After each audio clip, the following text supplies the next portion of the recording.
non c'è trasparenza, non c'è la volontà di essere trasparenti e perciò chiederò sicuramente al prossimo Consiglio Comunale le dimissioni del sindaco, che dia le dimissioni. Aria pesante a Palazzo Rosso, attacchi al fulmicotone si susseguono da tempo contro l'amministrazione Massaro, da più parti accusata di scarsa incisività e attenzione al territorio, eppure di poca trasparenza. E così dopo le manutenzioni, la vicenda Nevegal, tutt'altro che risolta, e cantieri annunciati e mai partiti, dal piazzale della stazione alle storiche Gabelli, ora il mirino si sposta sui progetti. Di InLab, l'acceleratore di idee e aggregatore di competenze finalizzato a valorizzare peculiarità territoriali, presentato lo scorso luglio in città, spiega il capogruppo di Belluno e di Tutti, Paolo Gamba, ne siamo venuti a conoscenza cose fatte.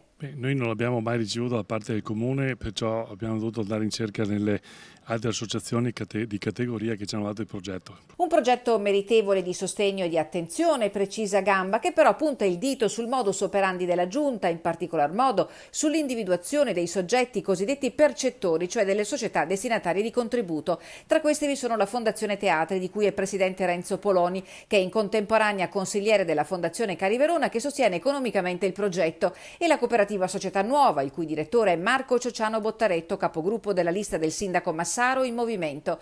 Come sono state individuate? Che selezione è stata fatta? Domande che fino ad ora sono rimaste senza risposta. Chiederò sicuramente al prossimo Consiglio Comunale le dimissioni del sindaco, che dia le dimissioni e che faccia soprattutto capire al capogruppo di maggioranza che non può fare il direttore e anche il percettore di soldi pubblici. Dubbi sono espressi anche sul ruolo assunto da Valentina Tommasi, che il giorno dopo le sue dimissioni a sorpresa da assessore alle politiche sociali del Comune di Belluno è stata assunta da Società Nuova. Mi pare una cosa molto strana, ma molto strana, che un ex assessore esca dal comune e improvvisamente venga assunta dalla Società Nuova e che partecipi e che faccia da capofila per questo progetto.